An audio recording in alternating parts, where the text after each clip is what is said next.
Diabetic complications.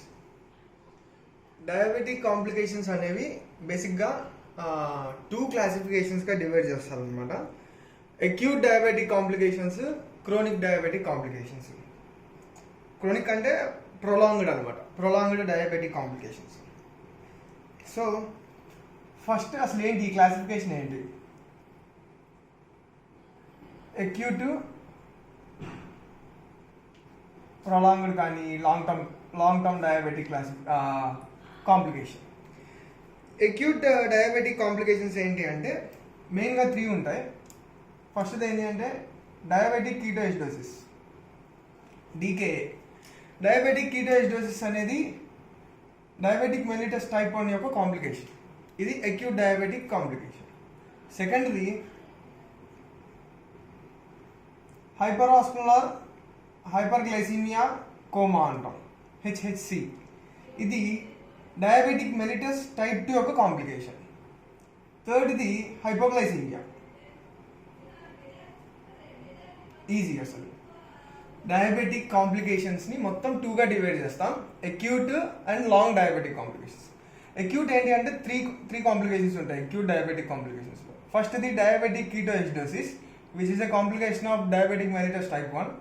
సెకండ్ది hyperosmolar hyperglycaemia coma state అనమాట. ఇది డయాబెటిక్ మెలిటస్ టైప్ 2 కాంప్లికేషన్. థర్డ్ది ఏంటంటే హైపోగ్లైసీమియా. గుడ్. ఇప్పుడు ప్రొలాంగ్డ్ అంటే లాంగ్ డయాబెటిక్ కాంప్లికేషన్స్ ఏముంటాయి అంటే ఫస్ట్ది ఎథెరోస్క్లెరోసిస్ ఉంటుంది. సెకండ్ది మైక్రో యాంజియోపతీస్. థర్డ్ది diabetic nephropathy, diabetic neuropathy, diabetic retinopathy. ఇది మెయిన్.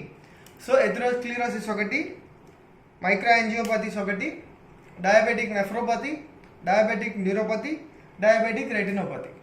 ఈ 3 మెయిన్ అనమాట. నెఫ్రో, న్యూరో అండ్ రెటినోపతి అనేవి మెయిన్ కాంప్లికేషన్స్ అనమాట. సో ఇప్పుడు మనం ఈ ప్రొలాంగ్డ్ డయాబెటిక్ కాంప్లికేషన్స్లో 1 by 1 చూద్దాం. First diabetic nephropathy.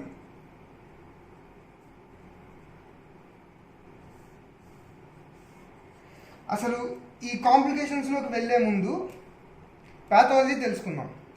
మెయిన్ ఏంటి అంటే అసలు మెడిసిన్లో ప్యాథాలజీ అనేది చాలా మెయిన్. ఈ ప్యాథాలజీ తెలియకుండా ఊరికే ఇట్లా చదువుకుంటూ పోతే వేస్ట్ అనమాట, అంతా బైహార్ట్ చేసినట్టే ఉంటుంది. ప్యాథాలజీ ఏంటి అంటే ఫస్ట్ ఒక 3 ప్యాథాలజీస్ చదువుదాం. ఆ 3 ప్యాథాలజీస్ ఏంటి అంటే ఫస్ట్ది నాన్ ఎంజైమాటిక్ గ్లైకోసిలేషన్.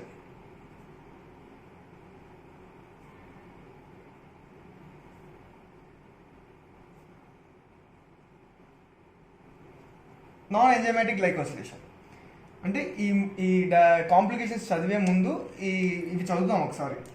నాన్ ఎంజైమాటిక్ గ్లైకోసిలేషన్ అంటే ఏంటంటే నార్మల్గా అసలు గ్లైకోసిలేషన్ అంటే ఏంటంటే గ్లూకోజ్ని ప్రోటీన్స్తో కానీ లిపిడ్స్తో కానీ కలపడం, దాన్ని గ్లైకోసిలేషన్ అంటాం.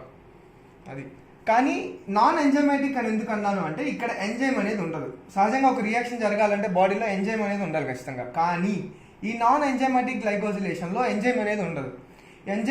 ఎంజైమ్ అనేది ఉండదు కాబట్టి దీన్ని నాన్ ఎంజైమాటిక్ గ్లైకోసిలేషన్ అంటాం. ఇక్కడ ఏం జరుగుతుందంటే డయాబెటిక్ మెలిటస్ అంటే ఏంది? బాడీలో గ్లూకోజ్ లెవెల్స్ ఇంక్రీజ్ ఉండడం. ఈ బాడీలో గ్లూకోజ్ లెవెల్స్ ఎక్కువైపోయాయి కాబట్టి సహజంగా కొన్ని గ్లూకోజ్ మాలిక్యూల్స్ ఏం చేస్తాయి అంటే ప్రోటీన్స్తో అటాచ్ అవుతాయి అన్నమాట, ప్రోటీన్స్తో. సో ఇలా అటాచ్ అవ్వడం వల్ల ఆ ప్రోటీన్స్ అనేవి మిస్షేప్ అయిపోతాయి. సహజంగా మన బాడీలో హార్మోన్స్ అయినా సరే, ప్రోటీన్స్ అయినా సరే, ఏవైనా సరే డిగ్రేడ్ ఖచ్చితంగా అవ్వాల్సిందే. కానీ ఇలా ప్రోటీన్స్కి గ్లూకోజ్ అనేది అటాచ్ అవ్వడం వల్ల నార్మల్ షేప్లో ఉండే ఆ ప్రోటీన్ అనేది మిస్ షేప్ని అయిపోతుంది. ఈ మిస్ షేప్ని అవ్వడం వల్ల ఏంటంటే అది ఆ గ్లైకోసిలేటెడ్ ఈ పార్టికల్స్ అనేవి, వీటినే అడ్వాన్స్డ్ గ్లైకోసిలేటెడ్ పార్టికల్స్ అంటాం, బ్లడ్లో ఆ ఎండోథీలియం మీద డిపాజిషన్ జరుగుతుంది. ఈ గ్లైకోసిలేటెడ్ పార్టికల్స్ అనేవి ఎండోథీలియం మీద డిపాజిషన్ జరగడం వల్ల ఏమవుతుందంటే ఈ ల్యూమెన్ అనేది నేరో అయిపోతుంది. ఆబ్వియస్లీ అంతే కదా. మరి బ్లడ్ వెజల్ లోపల డిపాజిషన్ జరిగినప్పుడు లూమెన్ అనేది నేర అయిపోతుంది. ఇలా అవ్వడం కాకుండా మరి అప్పుడు ఏం చేస్తాయి, ఇవి అడ్డుగా ఉన్నాయి కాబట్టి ఆబ్వియస్లీ మన బాడీలో న్యూట్రోఫిల్స్ ఏమైనా సరే లింఫోసైట్స్ ఉంటాయి కదా, leukocytes, white blood cells, immune cells వచ్చి వాటిని అటాక్ చేస్తాయి. వాటిని అటాక్ చేయడం వల్ల ఇన్ఫ్లమేషన్ ఇంకా పెరిగి క్లాట్ అనేది చాలా పెద్దది అయిపోతుంది అనమాట. సో దీన్ని నాన్ ఎంజైమాటిక్ గ్లైకోసిలేషన్ అంటారు. దీనివల్ల ఈ మనం కాంప్లికేషన్స్లో ఇప్పుడు దీన్ని అప్లై చేద్దాం ఎట్లా ఉంటుంది అని. ఇది main non enzymatic glycosylation. Second pathology ఏంటి అంటే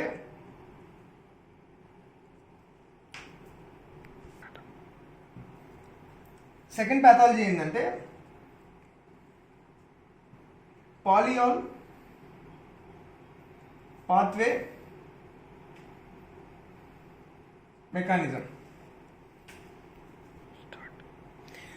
ఈ పాలియాల్ పాత్వే మెకానిజం అంటే ఏంటంటే మెయిన్గా మనకి బాడీలో ఒక ఎంజైమ్ ఉంటుంది, ఏంటంటే ఆల్డోస్ రిడక్టేస్. ఈ ఆల్డోస్ రిడక్టేస్ అనేది ఎక్కువ అబాండెంట్గా ఎక్కడ ఉంటుందంటే కిడ్నీలో, ఐస్లో, ఆబ్వియస్లీ న్యూరాన్స్లో, ఇంకా సమ్ అదర్ మెమేలియన్ టిష్యూస్లో ఉంటుంది. కానీ ఎక్కువ అబాండెంట్గా కిడ్నీస్లో, ఐస్లో, న్యూరాన్స్లో ఉంటుంది అనమాట. అదేంటి అంటే ఎంజైమ్ ఆల్డోస్ రిడక్టేస్. సో ఎప్పుడైతే ఈ డయాబెటిక్ మెలిటస్లో గ్లూకోజ్ లెవెల్స్ ఎక్కువ ఉంటాయి కాబట్టి బ్లడ్లో, ఈ ఆల్డోస్ రిడక్టేస్ ఏం చేస్తుంది అంటే ఇక్కడ ఒక రియాక్షన్ జరుగుతుంది. గ్లూకోజ్ని సార్బిటాల్ లాగా చేంజ్ చేసేస్తుంది అనమాట. ఎవరు? ఏఆర్ ఆల్డోస్ రిడక్టేస్ అనేది గ్లూకోజ్ని సార్బిటాల్ లాగా చేంజ్ చేసేస్తుంది. ఈ సార్బిటాల్ ఏం చేస్తుంది అంటే ఆబ్వియస్లీ సార్బిటాల్ అనేది లాక్సేటివ్, అంటే వాటర్ని డ్రైన్ చేసేస్తుంది అనమాట. సో ఈ వాటర్ని డ్రైన్ చేయడం వల్ల ఈ కిడ్నీలో కానీ, ఐస్లో కానీ, న్యూరాన్ సెల్స్లో కానీ ఏమవుతుందంటే సెల్యులర్ లోపల వాటర్ ఎక్కువ వచ్చేసి వాటర్ అనేది బర్స్ట్ అయ్యి సెల్ అనేది బర్స్ట్ అయ్యి సెల్ డెత్ జరుగుతుంది అనమాట. అర్థమైంది కదా? సో పాలియాల్ పాత్వే మెకానిజంలో ఆల్డోస్ రిడక్టేస్ అనేది ఏం చేస్తుందంటే గ్లూకోజ్ని సార్బిటాల్ లాగా మార్చేస్తుంది. ఈ సార్బిటాల్ ఫంక్షన్ ఏంటంటే లాక్సేటివ్ ఫంక్షన్. ఇది ఎక్కడున్నా సరే బాడీలో వాటర్ని డ్రైన్ చేసేస్తుంది అనమాట. సో సెల్స్ లోపలికి ఎక్కువ వాటర్ డ్రైన్ అవడం వల్ల కొంత టైం తర్వాత ఏమవుతుందంటే సెల్ బస్ట్ అయ్యి సెల్ అనేది డెత్ అవుతుంది అనమాట. ఇది దాని మెయిన్ ఫంక్షన్. ఇంకొకటి సార్బిటాల్ యొక్క మెయిన్ ఫంక్షన్ ఏంటి అంటే సెకండ్ ఫంక్షన్ మయోఇనోసిటాల్ని డిక్రీజ్ చేస్తుంది.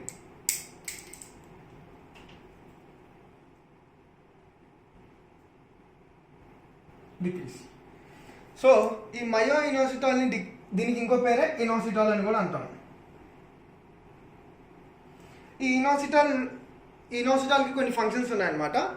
అవి ఏమేంటి అంటే సిగ్నల్ ట్రాన్స్డక్షన్ ఒకటి, సైటోస్కెలిటన్ అసెంబ్లీ ఒకటి ఇనోసిటాల్ చేసే ఫంక్షన్స్.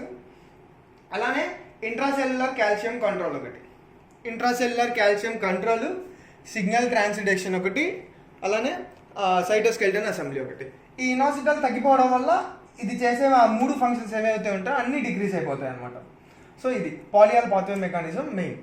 థర్డ్ది ఏంటి అంటే third pathology increase number of reactive oxygen species. Obviously reactive oxygen species అంటే ఏంటి? Peroxidases, hydrogen peroxides H2O2, super oxides etcetera. ఇవి బాడీలో ఎక్కువైపోతాయి అనమాట. అంటే మైటోకాండ్రియా ఫాస్ఫోరిలేషన్ ఎక్కువైపోయి అందులో నుంచి ఈ పెరాక్సైడ్స్ అనేవి ఎక్కువైపోతాయి. ఈ పెరాక్సైడ్స్ ఎక్కువైపోతే ఏమవుతుందంటే మెయిన్గా ఇన్ఫ్లమేషన్ అవుతుంది. రియాక్టివ్ ఆక్సిజన్ స్పీసీస్ ఎప్పుడైనా ఎక్కువైతే అక్కడ ఇన్ఫ్లమేషన్ ఎక్కువ అవుతుంది అనమాట.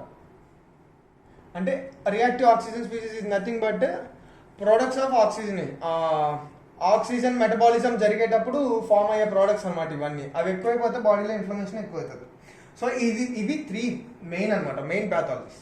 First non enzymatic glycosylation, polyol pathway mechanism, reactive oxygen species.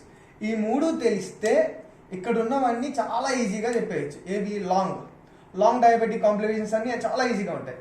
So ఫస్ట్ది ఇక్కడ ఆల్రెడీ హెడ్డింగ్ రాసా కదా, డయాబెటిక్ నెఫ్రోపతి. సో ఈ డయాబెటిక్ నెఫ్రోపతి అంటే ఏంటి?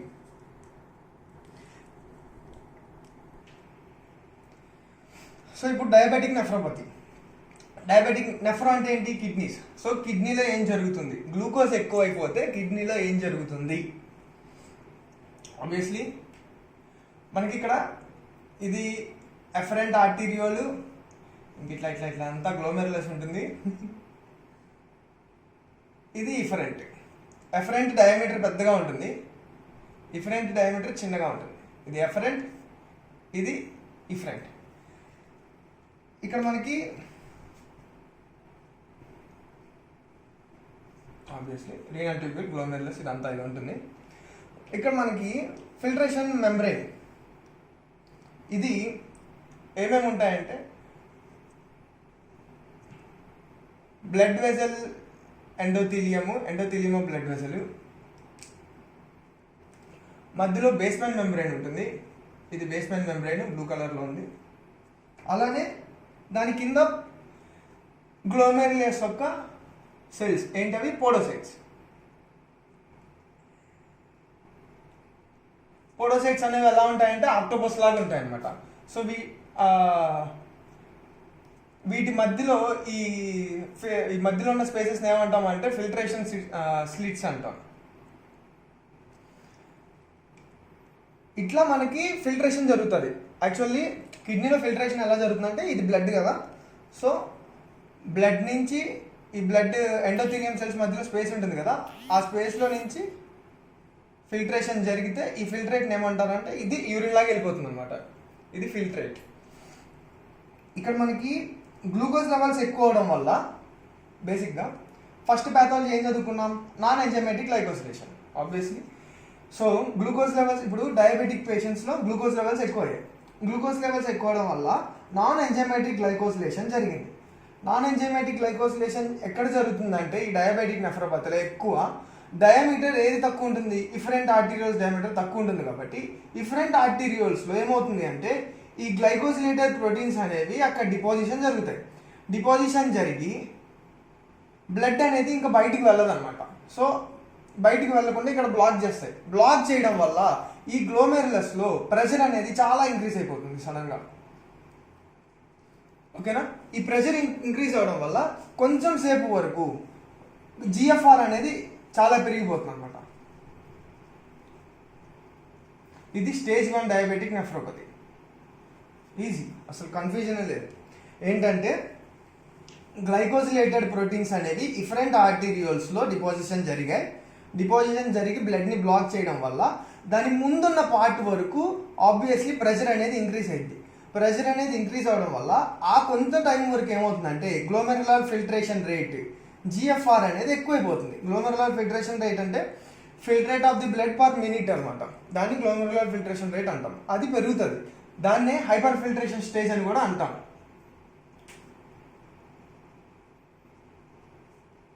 హైపర్ ఫిల్ట్రేషన్ స్టేట్ అని కూడా అంటాం. ఇది స్టేజ్ 1 ఆఫ్ డయాబెటిక్ నెఫ్రోపతి. అర్థమైందా? అది. సో ఇప్పుడు దీన్ని ఇట్లా ఈ బ్లాక్ ఫామ్ అవడాన్ని ఏమంటాము అంటే, ఆ బ్లాక్ ఫామ్ అయ్యి బ్లడ్ వెజల్ నేరో అవడాన్ని హైలైన్ ఆర్టీరియోస్క్లీరోసిస్ అంటాం.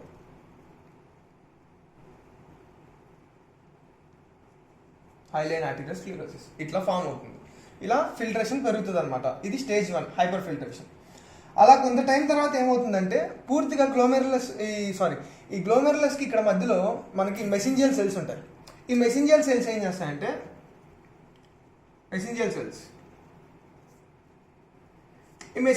ఏం చేస్తాయంటే మ్యాట్రిక్స్ని ప్రొడ్యూస్ చేస్తాయి.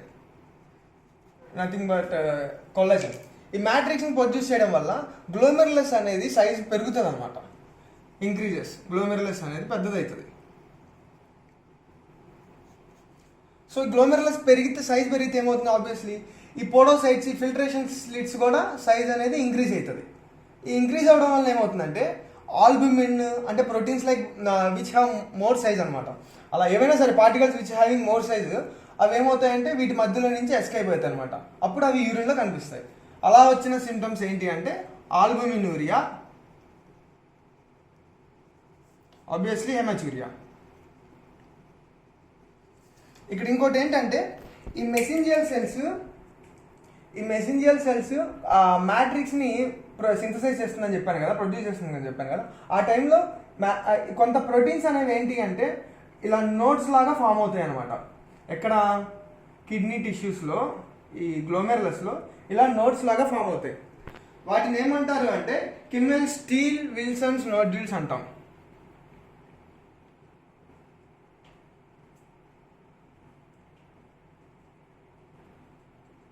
వాటిని కిమ్మెల్ స్టీల్స్ విల్సన్ నోడ్యూల్స్ అంటాం. అంటే ఏం లేదు, మెసెంజర్ సెల్స్ అనేవి మ్యాట్రిక్స్ని ప్రొడ్యూస్ చేసినప్పుడు కొంత మ్యాట్రిక్స్ అనేది ఇట్లా నోట్స్ లాగా ఫామ్ అవుతుంది అనమాట. వాటిని కిమ్మెల్ స్టీల్స్ విల్సన్ నోడ్యూల్స్ అంటాం. సో ఇది ఫైనల్లీ ఈజీ. ఇవి మెయిన్ 3 ప్యాథాలజీస్ గుర్తుపెట్టుకోవాలి. నాన్ ఎంజైమాటిక్ గ్లైకోసిలేషన్ అంటే ఏంటి, పాలియాల్ పాత్వే మెకానిజం అంటే ఏంటి, రియాక్టివ్ ఆక్సిజన్ స్పీసీస్ అంటే ఏంటి, అవన్నీ తెలిస్తే డయాబెటిక్ నెఫ్రోపతి, న్యూరోపతి, రెటినోపతి అంతా ఈజీగా ఉంటుంది. సో డయాబెటిక్ నెఫ్రోపతి అంటే ఎఫరెంట్ ఆర్టీరియోల్లో హైలైన్ ఆర్టీరియోస్క్లెరోసిస్ జరగడం వల్ల బ్లడ్ వెజల్ అనేది నేరా అయిపోతుంది. బ్లడ్ ఫ్లో అనేది ముందుకు వెళ్ళదు. ఇంకా ఆ బ్లడ్ అనేది అక్కడే ఉండిపోయి ప్రెషర్ ఇంక్రీజ్ అవుతుంది గ్లోమెరులస్లో. ఆ ప్రెషర్ ఇంక్రీజ్ అవడం వల్ల కొంత టైం వరకు గ్లోమెరులర్ ఫిల్టరేషన్ రేట్ అనేది చాలా ఫాస్ట్గా జరుగుతుంది. అది స్టేజ్ 1 ఆఫ్ డయాబెటిక్ నెఫ్రోపతి. దాన్ని హైపర్ ఫిల్టరేషన్ స్టేజ్ అంటారు అనమాట. అలా అప్పుడు నెక్స్ట్ ఏంటి అంటే ఈ గ్లోమెరులస్లో మెసెంజర్ సెల్స్ ఏం చేస్తాయి అంటే మ్యాట్రిక్స్ని ప్రొడ్యూస్ చేస్తాయి. ఈ మ్యాట్రిక్స్ని ప్రొడ్యూస్ చేయడం వల్ల గ్లోమెరులర్ సైజ్ అనేది పెరుగుతుంది. ఆబ్వియస్లీ గ్లోమెరులర్ సైజ్ ఇంక్రీజ్ అయినప్పుడు ఏమవుతుందంటే ఈ పోడోసైట్స్ మధ్యలో ఉన్న ఫిల్టరేషన్ స్లిట్స్, స్పేసెస్ అన్నీ ఇంక్రీజ్ అవుతాయి అనమాట. డయామీటర్ ఇంక్రీజ్ అవుతుంది. అప్పుడు ఆల్బుమిన్ అనేది ఎస్కేప్ అవుతుంది అనమాట యూరిన్ నుంచి. అలానే హెమచ్యూరియా కూడా జరుగుతుంది. ఈ 2 మెయిన్ సిమ్టమ్స్ అనమాట. కాకపోతే ఇవన్నీ ఏంటి అంటే క్రోనిక్, ప్రొలాంగ్డ్. సో ఈ డయాబెటిక్ నెఫ్రోపతి కానీ, న్యూరోపతి కానీ, రెటినోపతి కానీ ఏంటంటే క్రోనిక్ అనమాట, చాలా స్లోగా డెవలప్ అవుతూ ఉంటాయి అనమాట. ఈ మిగిలినవన్నీ డయాబెటిక్ కీటోఎసిడోసిస్ కానీ, హైపర్ ఆస్మోలార్ హైపర్ గ్లైసిమియా కోమా కానీ, ఇవన్నీ హైపోగ్లైసిమియా ఏంటంటే ఇవన్నీ అక్యూట్ అనమాట.